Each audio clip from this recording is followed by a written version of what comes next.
কৃষ্ণ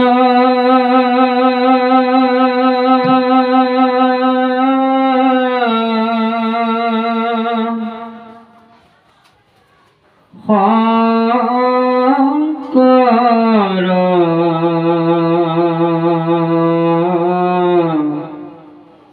গুৰু হৰি ৰাম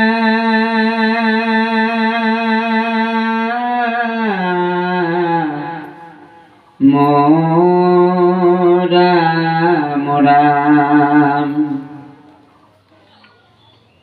কৃষ্ণ শংকৰ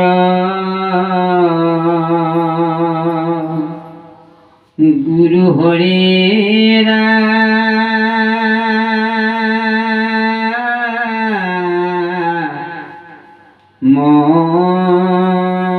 ৰাম ৰাম হৰি জয় গুৰু শঙ্কৰ সৰ্বগুণাকৰ যাকিৰি নাহি কেউ কম তুহাৰি চৰণৰে নহত পুতি বাৰেকো কৰো প্ৰণাম ৰাম বাৰেকো কৰো প্ৰণাম কৃষ্ণ কৃষ্ণ হৰি হৰা কৃষ্ণক দেখিবে কাৰো উত্তম চিত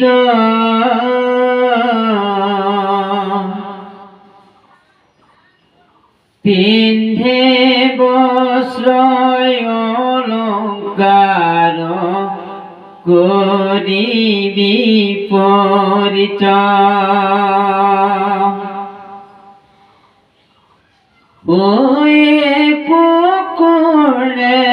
কুণ্ডলক কণয়ে কৰে বিমোহিত হৈয়ে বস্ত্ৰ সম্বৰে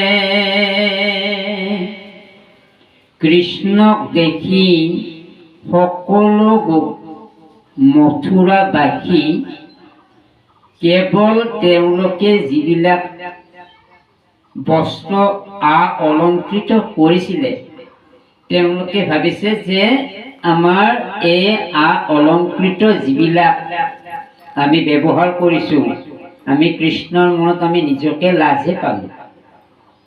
তেওঁলোকে ভাবিছে যে কৃষ্ণই যিমানবিলাক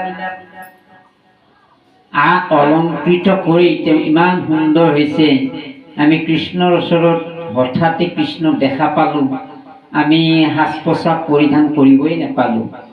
আৰু যিসকল গোপী শিশুসকলক স্তনপান কৰাব লাগে সেই সময়খিনিত তেওঁলোকে পাহৰি গৈছে কৃষ্ণক দেখা পায়। আৰু এনেকুৱা এটা দিন আহিছে যে শিশু কোলাত লৈ থকা শিশুসকলো কান্দন বন্ধ হৈ গৈছে কৃষ্ণৰ শব্দ আৰু কৃষ্ণৰ যিটো মথুৰাবাসীত স্পৰ্শ পৰিছে সেই সময়খিনিত সকলোৰে কেৱল কৃষ্ণৰহে কেৱল নাম কৃষ্ণৰ কেৱল শব্দ শুনি সকলোৰে স্তন বন্ধ হৈ গৈছে সকলোৰে মন প্ৰাণ সকলোৰে বন্ধ হৈ গৈছে যে কি কৰিব। আকৌ কি কৈছে ইয়াতে যে কৃষ্ণৰ যি অলংকাৰ দেখিবলৈ এই অলংকাৰ কাৰো লগতে নিমিলে কৃষ্ণৰ অত্যন্ত বেলেগ। আকৌ বলৰামৰো বেলেগ সাজ পোছাকেৰে অলংকৃত কৰা এই সাজ পোছাক সকলোৰে বেলেগ কৃষ্ণ আৰু বলৰামৰ কাৰো লগত নিমিলে। এই এটা ৰূপ দেখা পাই তেওঁলোকে আকৌ সেইবোৰো চিন্তা কৰিব ধৰিলে আৰু কি কৰিছে আৰুতো খাবলৈ পাহৰি গৈছে গোপীসকলে তেওঁলোকে কিবা খাবলগীয়া আছিলে যদি তেওঁলোকে ঠেচেকা মাৰি থৈ বস্তুবিলাক কেৱল কৃষ্ণৰ মুখলৈ চাবলৈ তেওঁলোকে কেৱল আগ্ৰহেৰে ৰৈ থকা অৱস্থাটো ইয়াতে পৰিণত হৈছে বুলি কৈছে। ইয়াতে মহাপুৰুষ কৃপাল গুৰুজনাই ইমান সুন্দৰকৈ ইয়াতে যিটো মথুৰাবাসীৰ যিটো আনন্দ উৎসৱ এইটো ভাল পৰিৱেশ এটা ইয়াতে লিপিবদ্ধ কৰি তেওঁ আমাৰ ভক্তসকলক আমাক কীৰ্তন হিচাপে গোৱাৰ কাৰণে তেওঁ ইয়াতে আমাক জনাইছে। কেনেকৈ আমি এই কীৰ্তন ভাগি প্ৰায় গায়ে থাকোঁ। আমি নামঘৰত আমি এই যিবিলাক আমাৰ মহান অনুষ্ঠানবিলাকতে কীৰ্তন ভাগি আমি গাই থাকোঁ। কিন্তু আজি আমি পাঠ কৰিবলগীয়া হৈছে কৃষ্ণ।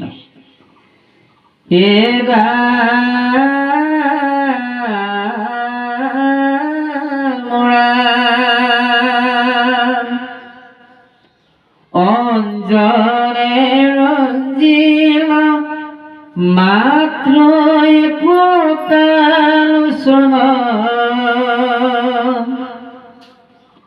কতুপত মাৰি গলে এৰিলা ভজন পিয়ন্তে আছিল স্তন দিয়া শিশু কৈৰিলা কৃষ্ণক দেখিবে মনে গৃহ কচৰিলা। গৃহত যিটো পৰিণত হৈ আছিলে গোপীসকলে গকুলবাসীৰ যিটো আনন্দ, মথুৰাবাসীটো এই আনন্দটো ফুটাই তুলিছে কৃষ্ণ। গতিকে আমি যিটো মথুৰাবাসীৰ যিটো আনন্দ, অকল যে মথুৰাবাসীতে যে আনন্দিত কৰিছিলে গোপসকলক এইটো নহয়, মথুৰাটো এই আনন্দ ভাগি কৃষ্ণই দিছে। কাৰণ কৃষ্ণৰ এটা প্ৰতিশ্ৰুতি হৈছে যে কংস হ'ল এই মামা, গতিকে মামাক আজি কেইদিনমান আনন্দিত কৰিছে, সকলোকে আনন্দিত কৰি বধ কৰিবই, কংসক বধ কৰিবই, কিছু সময় পিছত হয়তো বধ কৰিব। গতিকে সকলোকে আনন্দিত কৰিছে। মামা হ'ল কংস। কৃষ্ণই কিমান কষ্টৰে অৰ্থাৎ জন্মগ্ৰহণ স্থানৰ পৰা গৈ মথুৰাৰ পৰা গৈ চাওক, গকুলবাসীত সকলোকে আনন্দিত কৰি তেওঁ কৃষ্ণৰ আচলতে জন্মভূমি হ'ল মথুৰা। কিন্তু গকুলবাসীত গৈ তেওঁ আকৌ দুনাই আহিবলগীয়া হৈছিলে। কিন্তু আচলতে কি, আমাৰ ভকতসকলৰ কোনো নিৰাপত্ত স্থান নাথাকে। আচলতে কৃষ্ণৰ যেনেকুৱা নিৰাপত্ত স্থান নাথাকে, কৃষ্ণই য'ত ভকতৰ স্থানত আৰু ভকতে যিসকলে নাম লয়, নামৰ মাজতে কৃষ্ণই উপস্থিত হয়। গতিকে আমাৰ ভকতৰ কোনো এটা, সেইকাৰণে নাৰদে কৈছিলে, হে প্ৰভু, এই মোৰতো চাহ চিনাকি দিবলগীয়া ঠাই সকলো মোক ঠিকনাটো বিচাৰে, কিন্তু মই ঠিকনাটো দিব নোৱাৰোঁ। য'তে হৰি ততে নাৰায়ণ, য'তে নাৰায়ণ ততে নাৰদ। গতিকে আমি এইটো কথা চাব লাগিব, আমি য'ত আনন্দ, নামৰ যিটো আনন্দ ৰসত যেতিয়া ভকতসকলে যেতিয়া মুগ্ধ হয়, তেতিয়া কৃষ্ণই মুগ্ধ হৈ ভকতৰ স্থানতে থাকে। গতিকে এতিয়া মথুৰাবাসীত যিটো আনন্দ, তাতে সকলো ভকতৰ পৰিণত হৈ গ'ল। কেৱল জয় হৰিধ্বনি ৰামকৃষ্ণ নাম কেৱল উচ্চৰিত হৈ আছে। কিমান আনন্দিত, সেই আনন্দ ক'বলগীয়া নাই, ক'ব নোৱাৰোঁ। কৃষ্ণ হে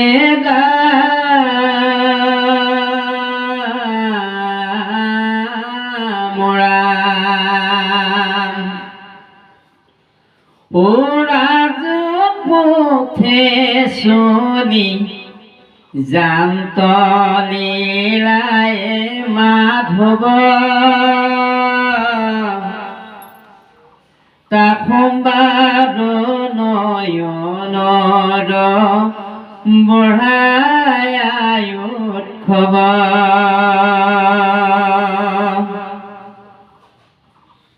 কমল লোচন হাসি পতাখে সন্ত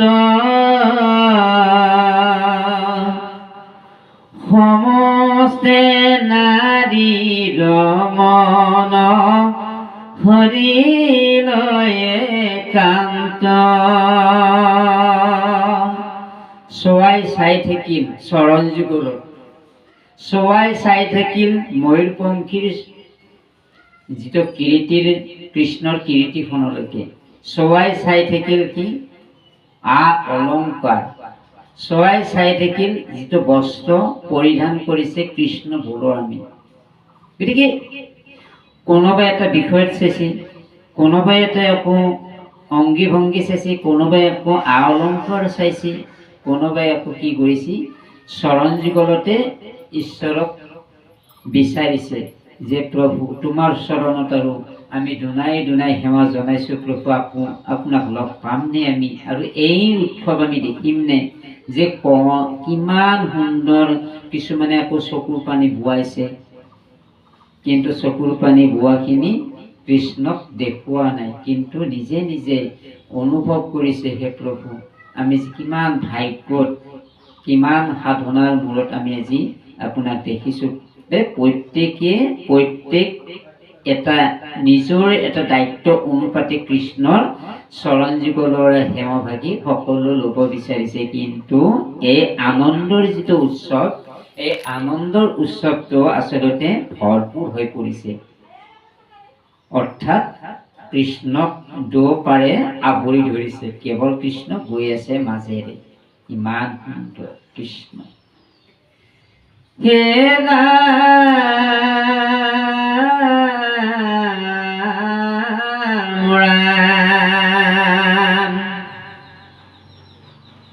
ও যাৰো গুণ কথা শ্ৰৱণে আছো শুনি, নেত্ৰ ভৰি দেখো হেন কৃষ্ণই আপুনি। কৃষ্ণ কটাক্ষে হাস্য বৰিষে অমৃত,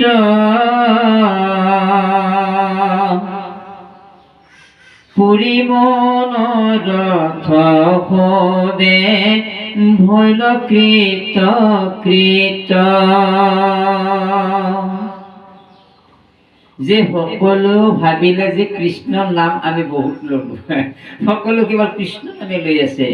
আৰু কিছুমানে আকৌ কি কৰিছে যে কৃষ্ণক চাওঁতে সময়খিনি খেদাইছে, অৰ্থাৎ সময়খিনি পাৰ হৈছে, কেৱল চায়ে আছে কৃষ্ণৰ মুখলৈ, কৃষ্ণৰ যিটো আকৃতি, কৃষ্ণক চাবলৈ সকলো আগবাঢ়ি আহিছে, কিন্তু প্ৰত্যেক মনোবৃত্তিত কৃষ্ণক লৈছে।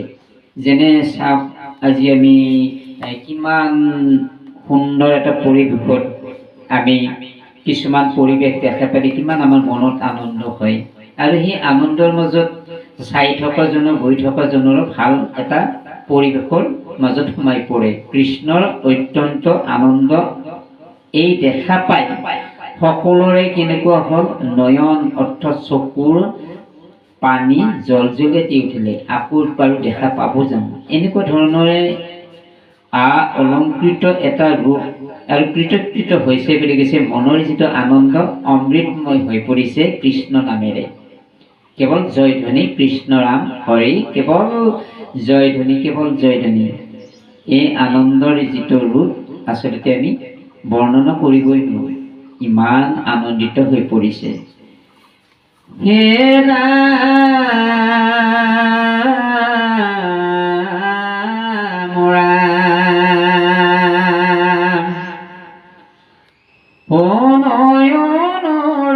পথে নিয়া কৰিঐ ভন্তৰা, আনন্দ মূৰ্তি আলিংগৰ নিৰন্তৰ, মনৰ এৰাইল পীৰা আনন্দে ভৰিল,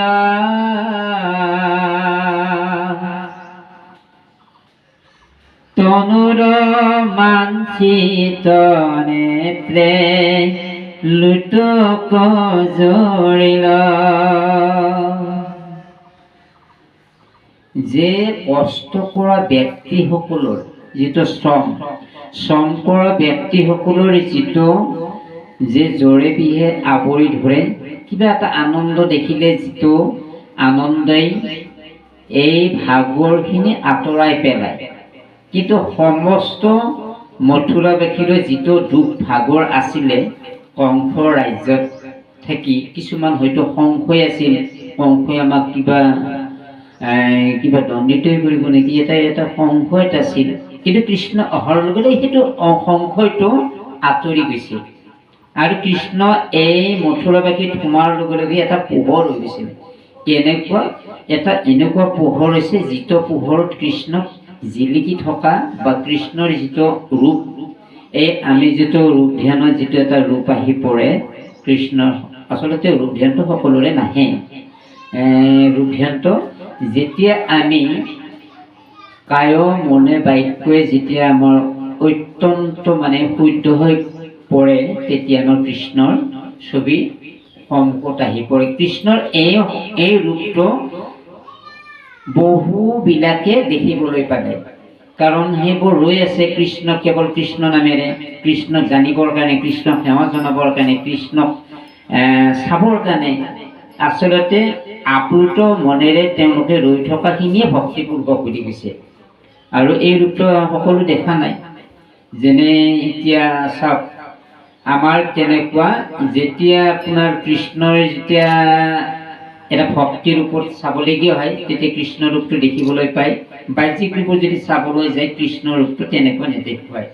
আমি সদায় চেষ্টা কৰিব লাগিব এই ৰূপটো চাবৰ কাৰণে। কৃষ্ণ হে প্ৰভুসকল, আমি পিছৰ পৰ্যায়ত আকৌ আলোচনা কৰিম এই বিষয়টো। কৃষ্ণ মই দুৰাচৰ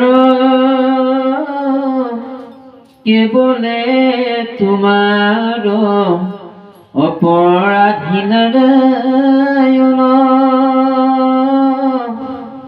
খনিও কুহুৰি নয়দা কৰি পুখিলো হেৰা শৰণ,